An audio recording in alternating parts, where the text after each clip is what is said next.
yung ganung type of thinking, yung ganung type of answer is coming from a person who has a happy and complete family. Do you think na deserve niya sana ng higher placement or title? Hi guys and welcome back to our channel. My name is Junay. And Niley. I'm singer.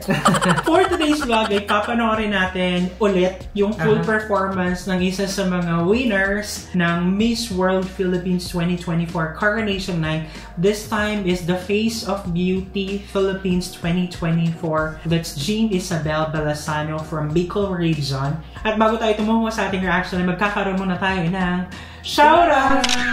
Shoutout na may kasamang aura kay Peds Begino. Shoutout kay Jasmine Brubio.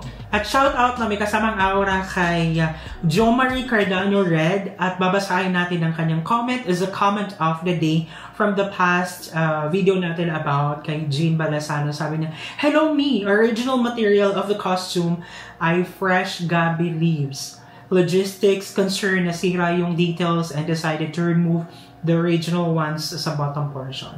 So, yun yung sa national costume ni Jean Belasano. Kasi ang ganda ng concept. Like sabi nga natin last time na ang ganda talaga ng concept pero hindi siya nag-materialize. So, parang may something na mali or kulang. Which it turned out na may kulang nga talaga sabi ni Jo Marie. And nakakalungkot parang I can't imagine to be on that situation na parang meron na akong visualize na sobrang perfect na masterpiece, work of art, and then just because of the logistics ay nagkaroon ng aberya. Without any further ado, partner,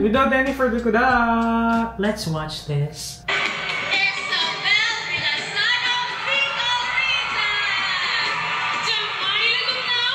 Gusto ko yun. Like, ang ganda lang talaga niya. Yun lang talaga yung masasabi namin. Ang ganda niya, and ang talino niya. Parang ang sweet niya. Tapos yung parang wala kang ma-feel na pressure sa kanya on the stage. Parang siya lang yung... Na ang sarap niya rin kaibiganin. Ay, wow. Gusto ko ba niyang kaibigan? Malay mo, mag-comment. Char. Bicol Region, Isabel Belasano. Ayun pala, sobrang happy tayo kay Jean Isabel kasi nga, isa siya, apart from Pangasinan, isa siya sa mga nakakuha ng Beauty with a Purpose na, diba, na challenge. So much deserving. Sobrang deserving silang dalawa and sobrang good job dun sa Miss World for choosing them both. And highlighting them, yes, actually. Kasi sobrang, diba, sobrang deserve nila yon. Life-changing naman talaga yung mga ginagawa nila and it was very authentic and hindi siya in-stage lang for the Miss World.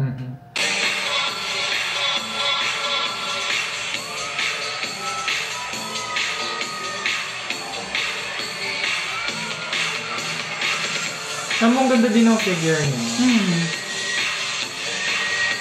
Palaban din naman talaga to.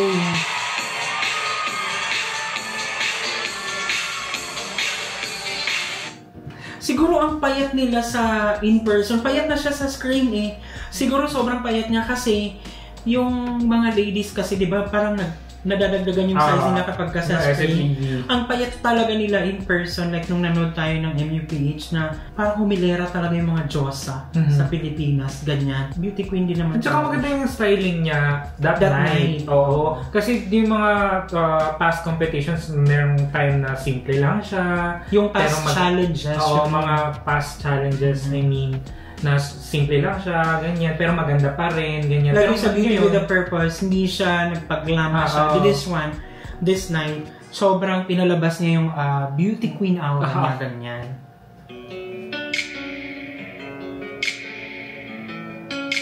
Ito talaga yung yung sinasabi nga nila na sa comment nang nag-live tayo na Girl Scout.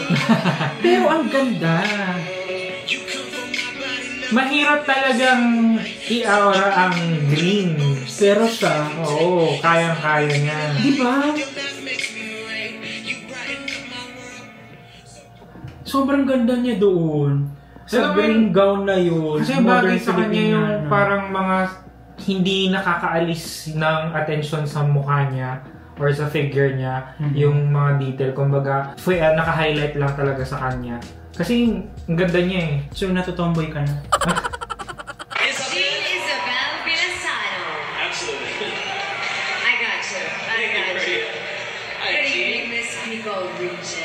here we go. Maybe choose who's asking the question. Si Mr. Bowlman, oh. She took two. Bowlman. She wants two now. Check. Challenge. Kung ba taga-Bohol yun?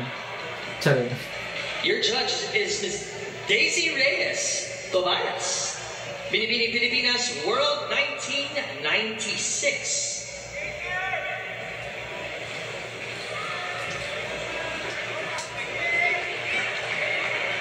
Miss Bicol Region, kumusta ka?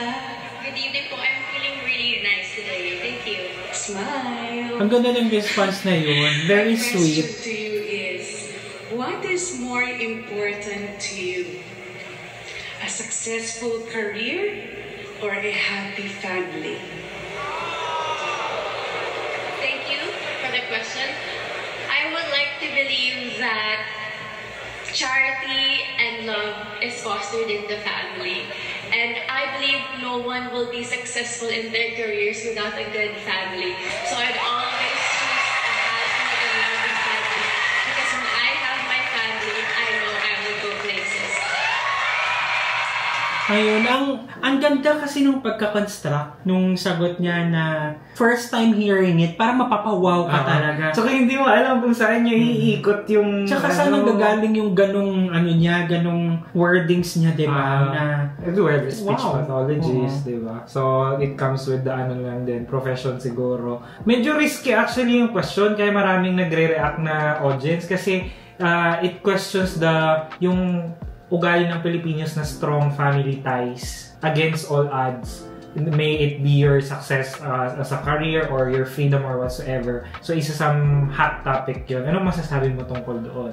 Yes, like yung sabi mo nga, kasi maraming nagko-comment online na may mali sa sagot niya, kaya hindi siya nanalo na Miss World. Well, for me naman kasi, oo nga, hindi siya absolutely correct.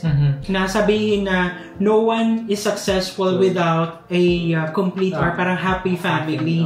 Somehow, it's her opinion. Siya yung tinatanong. So, we don't have a right to panghimasukan kung ano yung sagot niya, ano yung point of view niya. Sagot niya yun eh. Pero, in reality, hindi naman talaga lahat ng successful individuals are coming from a happy and a complete family. Ang reality, it's like individuality na kahit na saan ka man nanggaling, ano man ang family background mo, you can be successful. It's just that we need to understand na meron siyang time pressure.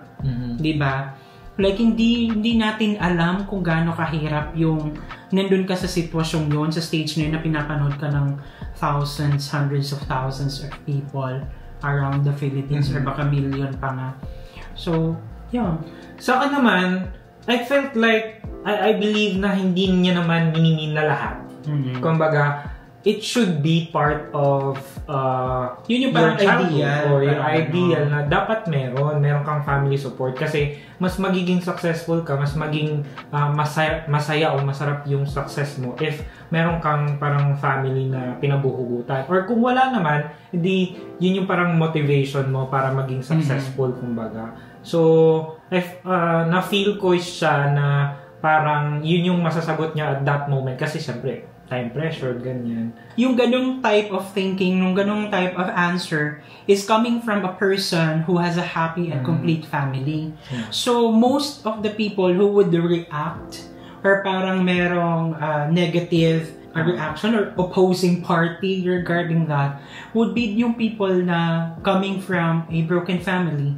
Kasi aminin natin, ang daming Filipinos, ang daming mga kabataan ngayon na naging product ng broken family, which is very sad, but that's the reality. We cannot deny that fact.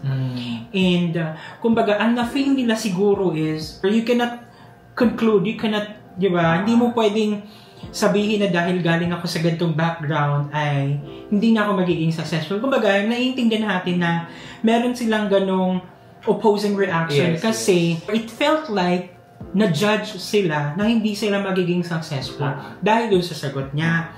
Which is wala naman talaga siyang intention na gano'n kasi nga kailangan niyang sagutin in a span of how many seconds and then, yung pressure. Na-realize ko lang din na, di ba, pwede rin mangyari na even though you have a very loving family, it could also be your, tawag dito, Waterloo or weakness. Meron yung mga nangyayari na dahil provide ng family mo sa'yo lahat, pagmamahal, care, tsaka yung financial, hindi ka na natutong dumiskarte. Hindi ka na natutong mag-hard work, gano'n. So, pwede rin mangyari yun. So, I think na isang portion lang yung perspective nung sagot ni Jean. Marami pang mga bagay na hindi dapat natin pinagtatalunan. Yeah, so comment lang kayo kung gusto niyo pang pag-usapan natin. So yeah guys, and finally, ang question ko is, do you think na deserve niya sana ng higher placement or title? Yeah, I think so. Me too. I believe so na she deserves and ma-represent talaga niya yung Philippines without any hesitation and setbacks. Char. Ang mas deserving niya is face, brain, heart, soul, beauty. Joke yun. So guys, and thank you so much. Kasi mahal ako sa nagdaan reaction video. If you like this video, don't forget to give it a thumbs up. If bago kayo sa ating channel, don't forget to subscribe, hit that notification bell para updated kayo sa ating mga next uploads. And guys, thank you so much for watching our videos. We have a lot of videos done and we have a lot of videos coming. So keep watching us in the next video. Bye!